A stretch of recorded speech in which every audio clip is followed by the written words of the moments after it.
네, 이번 시간은 차크라, 초록 차크라에 대해서 한번 강의하겠습니다. 초록 차크라. 전에도 말씀드렸듯이 빨주노초 파나모 그리고 흰색, 검정색으로 해서 제가 각각 순서대로 자면 검정, 빨주노초 파나모, 흰색 이런 식으로 제가 한번 차크라들을 9개로 한번 나눠봤습니다. 자, 이번에는 제일 중간에 있는 5번째 차크라인 초록 차크라입니다.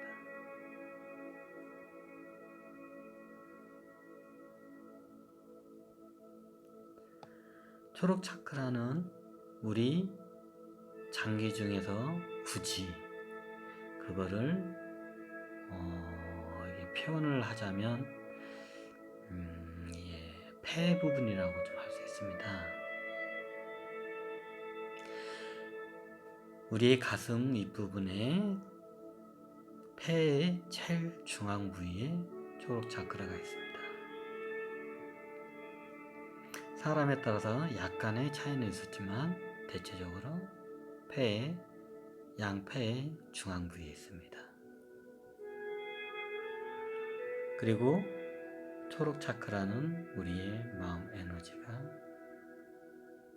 깃들여진 곳입니다. 그러면 아니 마음은 심장에 있지 않나요? 당연히 그렇게 질문한 분들이 있으실 겁니다.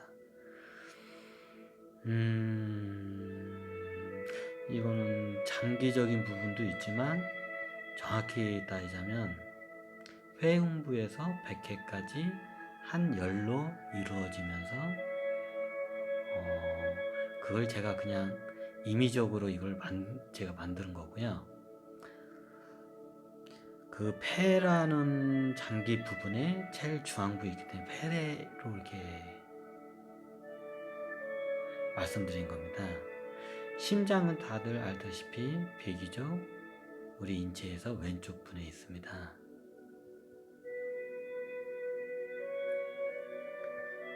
그렇다고 마음 차크라가 심장과는 아주 무관하다고 말할 수는 없지만 굳이 우리 장기 중에서 제일 크게 영향을 미치는 것은 마음 에너지에 영향을 미치는 것은 폐입니다. 우리는 매번 숨을 쉬고 숨을 내뱉습니다. 이것을 끊임없이 죽을 때까지 반복을 하지요.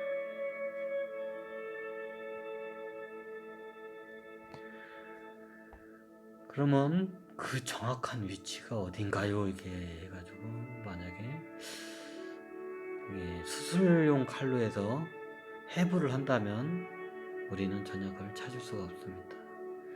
왜냐하면 2차원, 3차원적인 개념의 에너지가 아니기 때문입니다.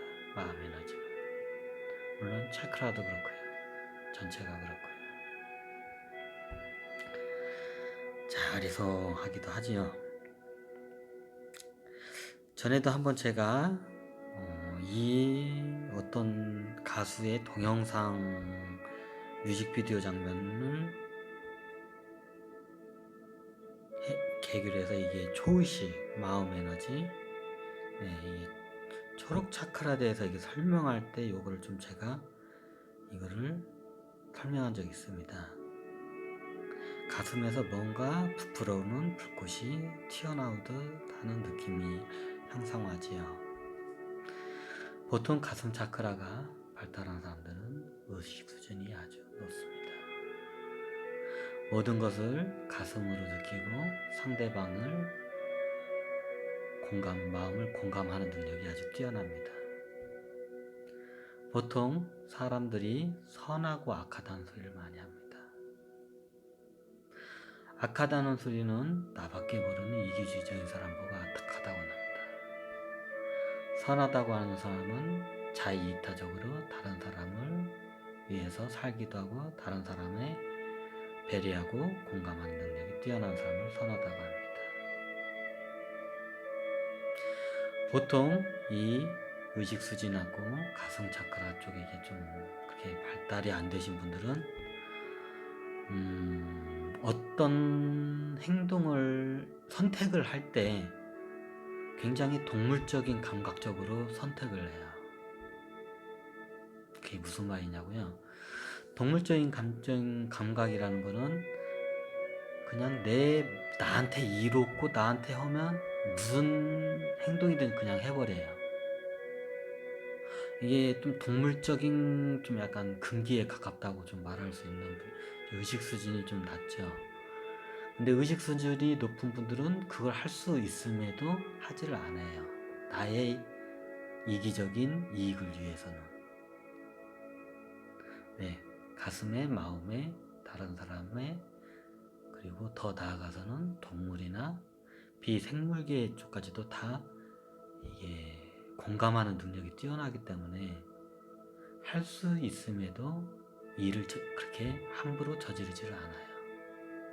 이걸 뭐 우리 동양 쪽에서는 이게 우리 가슴에는 양심이라는 게 있다고 이런 말을 많이 해요. 예, 맞습니다.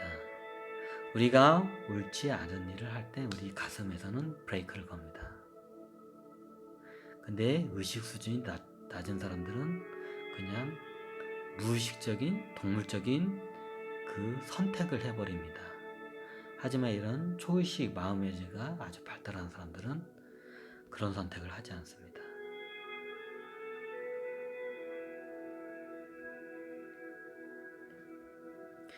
기본적으로 마음 에너지가 발달하고 의식 수준이 높은 사람들은 우주적인 관점을 갖고 있습니다. 그리고 모든 우주를 사랑하는 마음을 갖고 있죠. 그에 반해서 마음 에너지가 발달하지 않고 의식 수준이 낮은 사람은 굉장히 이기적이며 동물적인 선택을 가차하셔야 합니다.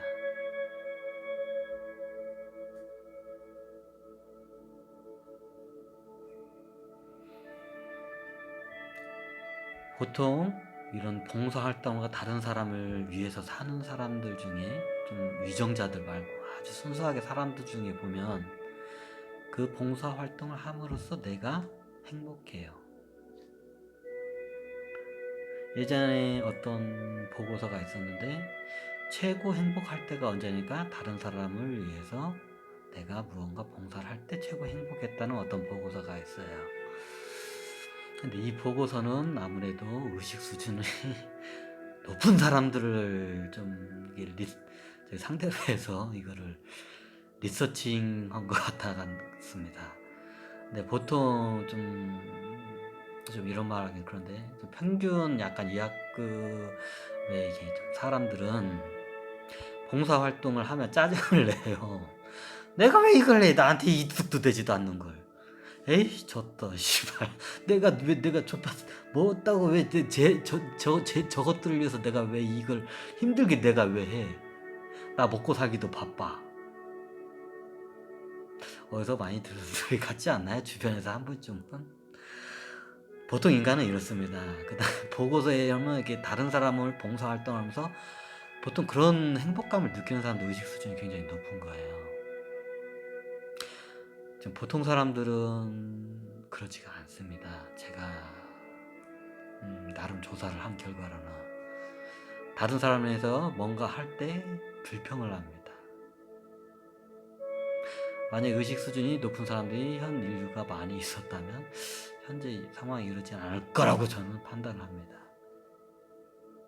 그렇다고 해서 지금 사람을 차별하기 위해서 이거를 이런 식으로 얘기하는 게 아니라 정확하게 그런 거를 분별을 할 줄 알아야 하기 때문입니다. 먼저 나부터 내가 어떤 의식 수준을 갖고 있는지, 그리고 주변을 이제 살펴보고 가까운 주변부터 가족들부터 친구부터 살펴보고, 그리고 더 나아가서 이제 그 집단과 사회까지도. 그러면 의식 수준은 척도가 약간 잡히기도 합니다. 그러면 이런 질문을 하겠죠. 그럼 봉사활동을 잘하고 이런 사람만 의식 수준 높고 꼭 그렇지만 않습니다. 제가 본 사람 중에는 봉사활동을 하는데 목적성이 있게 하는 분들이 굉장히 많습니다. 무조건 봉사활동 자체가 하는 분이 의식 수준이 다 높은 건 아닙니다. 그렇다고 봉사활동하는 분이 대체적으로 긍정적인 의식 수준을 갖고 있습니다. 하지만 아닌 경우도 많습니다. 요거에 대해서는 우리가 한번 정확히 짚고 나가야 합니다. 그러면 저기 장사나 하나 장사치들이나 막 자기 이익을 위해서 막 그 사업하는 사람들은 굉장히 의식 수준이 낮네요. 자, 이렇게 하게 되면 또 이제 우리가 부자들을 또 이제 혐오하는 이게 또 혐오하는 그런 문화가 또 이게 잘못하면 또 생길 수 있기 때문에 요런 생각을 하는 것 자체가 에고 노름입니다. 에고는 항상 그렇게 가지고 놉니다. 우리의 의식을. 우리에게 의식이 낮으면 에고한테 항상 끄달려 다닙니다.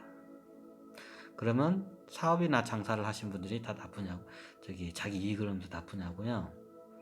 만약에 사업을 하거나 장사를 하지 않는 분들이 한 명도 없어요. 이런 분들이. 그럼 이 세상은 어떻게 될까요? 좀 이상하죠? 그리고 보통 사업을 해서 우리가 성공을 하면 돈을 많이 번 사람들은, 특히 우리 조선 사람들은 돈에 대한 이게 되게 더럽다는 이게 관념이 세요. 그래서 돈 하면 지저분하게 무슨 돈 얘기를 해. 공자왈 맹자왈 이렇게 나와야지. 어디서 공자 맹자왈 하는데 돈 얘기가 나오고 그래. 근데 또 이것도 이게 약간 좀 불교 쪽도 약간 그런 게, 이런 우리 문화가 불교 문화도 오랫동안 있기 때문에 약간 불교 쪽, 유교만큼은 안 그래도 이제 이게 있어요.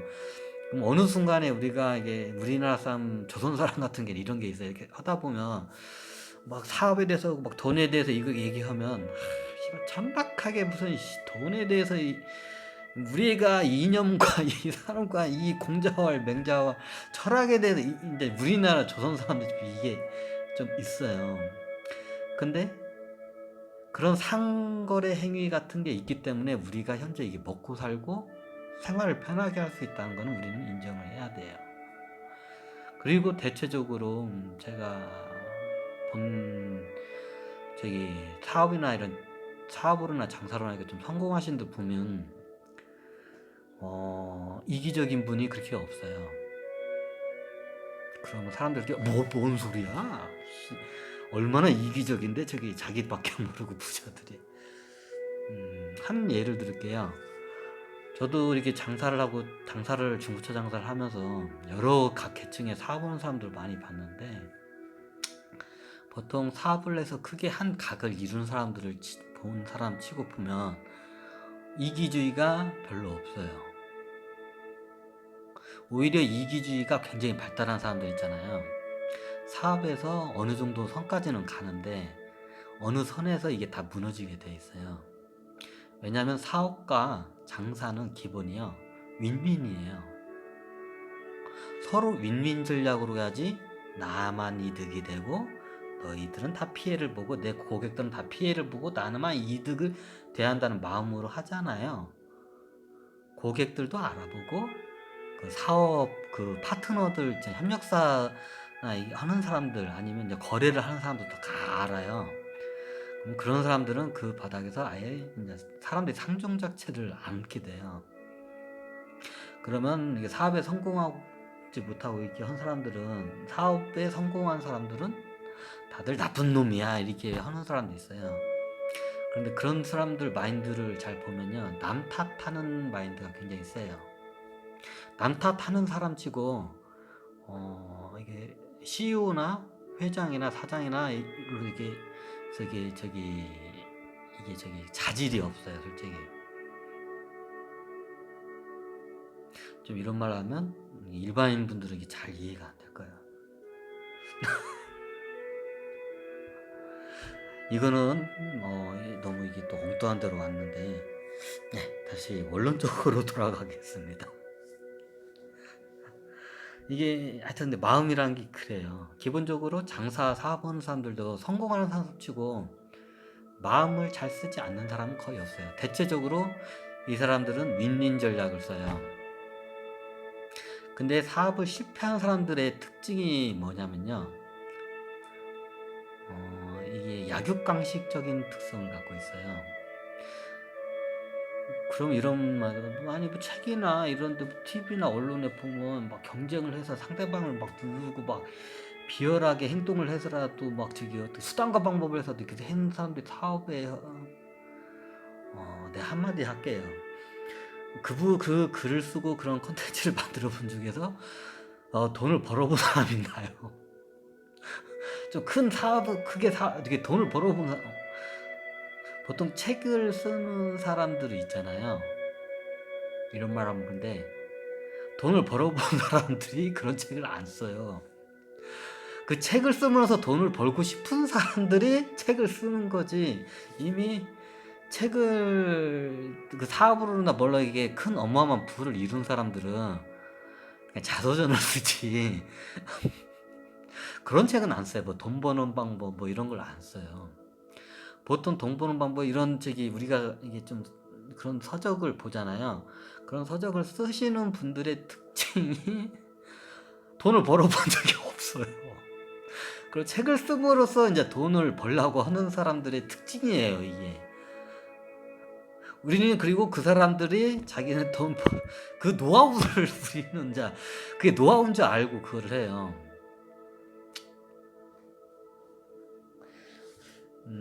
제 경우로 봐도 이게 장사를 이게 제가 하는 거 보면 좀 악랄하게 장사하는 사람들이 있어요. 이게 양아치처럼 장사하는데 이 사람들의 특징이 보면 우순간에는 확 올라와요. 그냥 사업이 확 불타는 것처럼 확 올라와요. 근데 그런 사람들의 특징이 뭐냐면 오래 못 가요 다. 그리고 그 사람들의 특징이 그 소비를 너무 사치스럽게 무분별하게 하는 것도 있고 일단 검소하지가 않아요. 제가 중고차 장사를 10년을 했는데 저는 강남에서 중고차 장사를 했거든요. 이것도 지금 차크라다가 어물도 안 되는 거 같네. 제 예를 들자면 강남 중고차 매매 시장에 저도 거의 한 9년, 하여튼 중고차 장사 10년을 하면서 느낀 건데요. 중고차 장사 오면 중고차에 대해서 잘 알기 때문에 이런 뭐 뭐 슈퍼카나 스포츠카나 이런 멋있는 차들 있잖아요. 수입차들 같은 거. 이런 거를 이제 중고차 업자들이 타는 사람들이 많은데 대부분 이런 거 타고 다니면서 하는 사람들은 돈을 못 벌어요, 잘.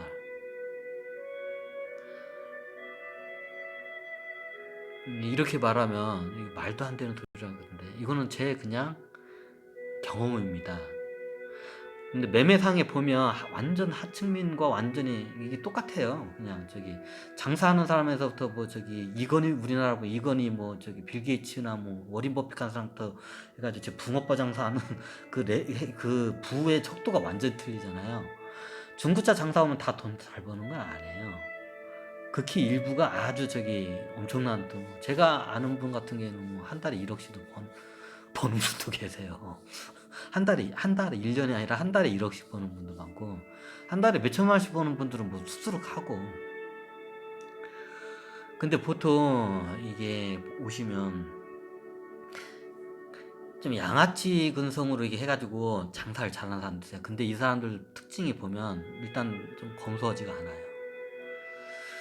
그리고 나중에 장기적으로 보면 이분들이 그때 확 벌고 그 다음부터는 이제 이게 딱 주저앉아 버려요. 그리고 거기서 거의 생활을 벗어나지 못하는데 이게 그 시기가 있어요. 이 잘 벌 때. 근데 그때 진짜 양아치처럼 이렇게 해가지고 다른 사람 뒤통수 치고 막 눈탱이 치고 해가지고 확 올라서요. 그런 사람 특징이 빠른 수간에 확 올라서요. 보면. 이제 그런 것만 우리는 봐왔지 적은데 근데 그런 사람들이 보면 오래 못 가요. 어느 순간에 확 주저앉아 버리고 좀 약간 이게 중고차 시장에서 이게 어느 순간 보이지가 않는 경우가 많아요.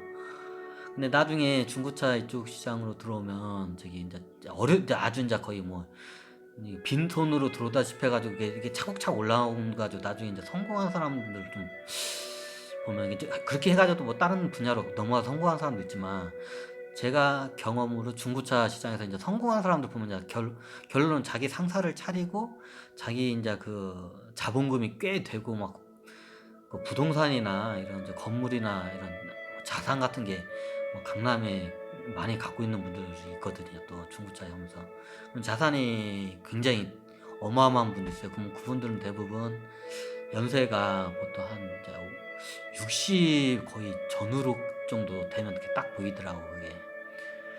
그럼 거의 사장 강남 같은 게 거의 사장단들이 뭐 젊은 사장도 있는데 대부분 이게 오래된 사장단 보면 거의 이제 60 전후가 돼요. 그럼 70 전에는 거의 대부분 적고 60 전후가 돼요. 근데 이분들 이렇게 보시잖아요. 한결같이 다 검소해요. 그리고 뭐 그렇다고 해서 뭐 저기 이게 다른 뭐 딜러도 뭐 속이고 뭐 약간 그런 건 있어요. 근데 그 정도가 인제 심하진 않고 어느 선까지는 딱 지켜요. 그런 건 있어요. 제 한 부분적인 점입니다. 그리고 강남 매매상에 인제 저기 이런 상사 사장들 급들이 차들을 보잖아요. 강남 저기 매매 상사를 할 정도면 거의 벌 많고 벌고 이게 부가 꽤 축적이 된 양반들이거든요, 다.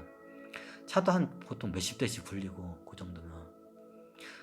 이렇게 하면 잘 얘기하네. 그럼 하여튼 이게 돈을 많이 버신 분들이에요. 나름 부동산 자산도 저기 강남에 많이 가지고 계시고, 그게 아파트가 됐든 빌라가 됐든 건물이 됐든.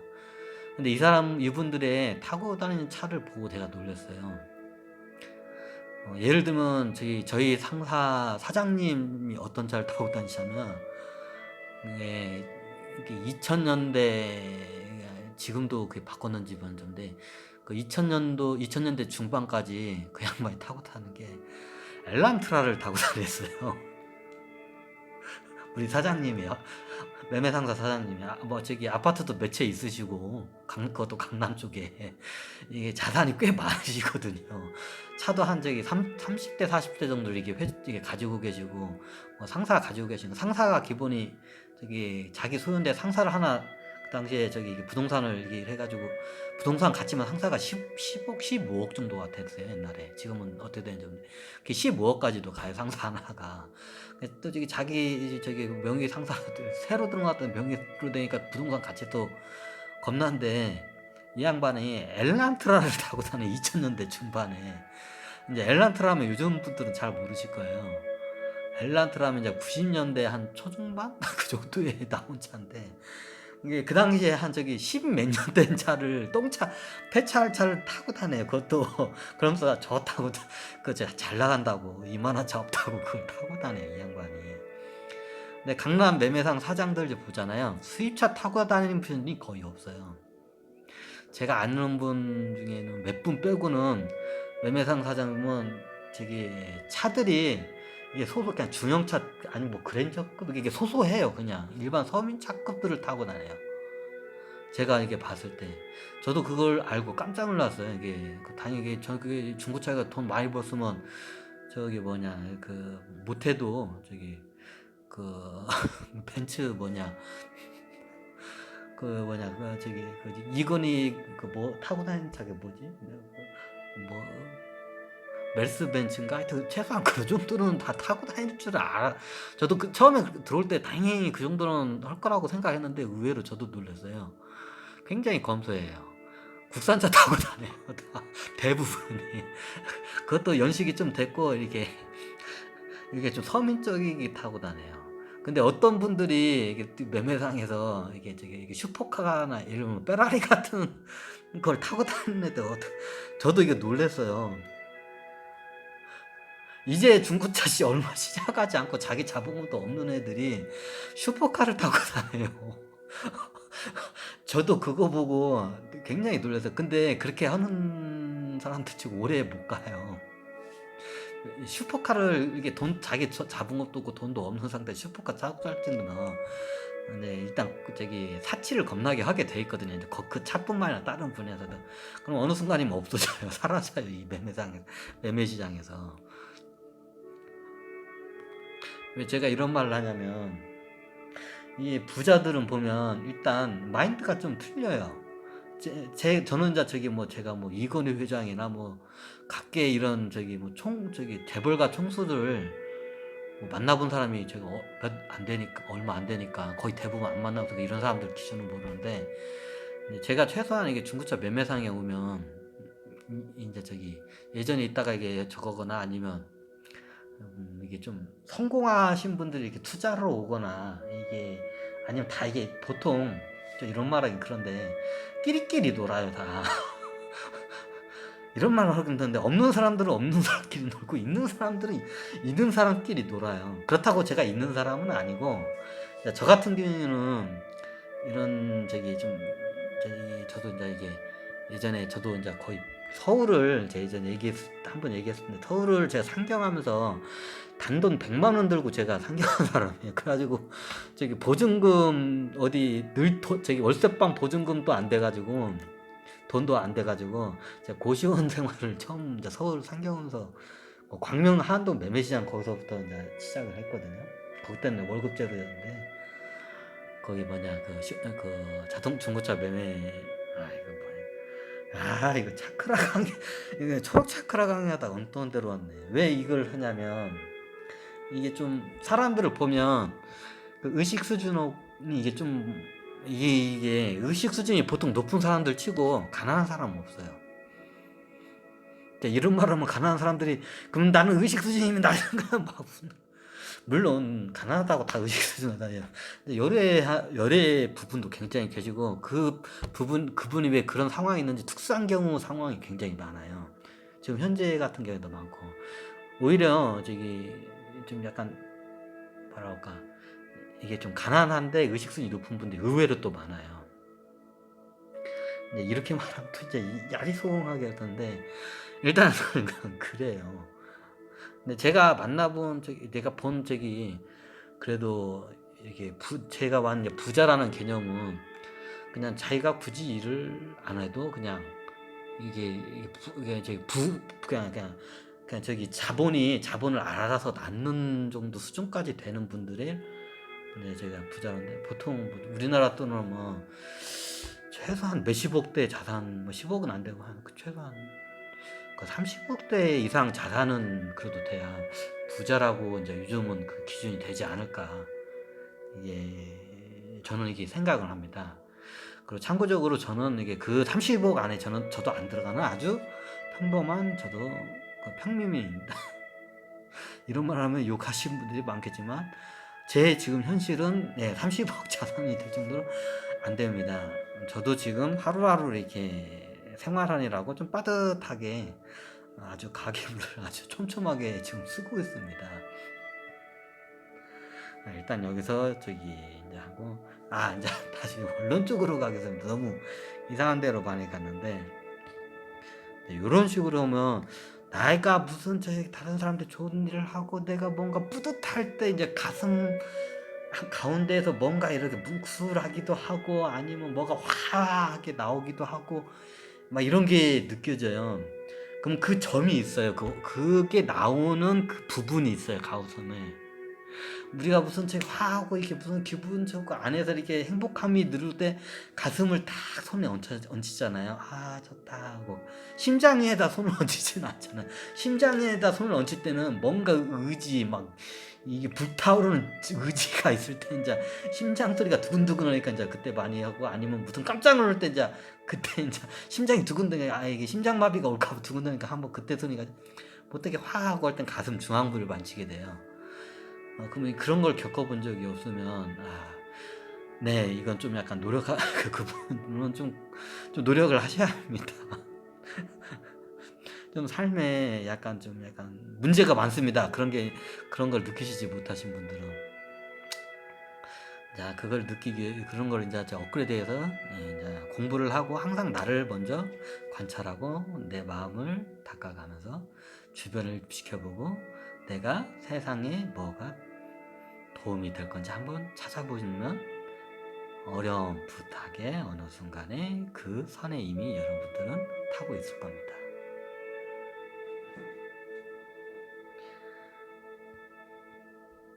자 이렇게 돼 있고요.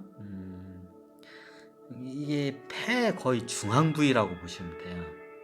이 초록 차크라가 손을 얹으면 딱 거의 이게 그 양폐의 그 중앙 부위라고 보면 돼요. 그래서 초록 차크라는 폐에 속합니다.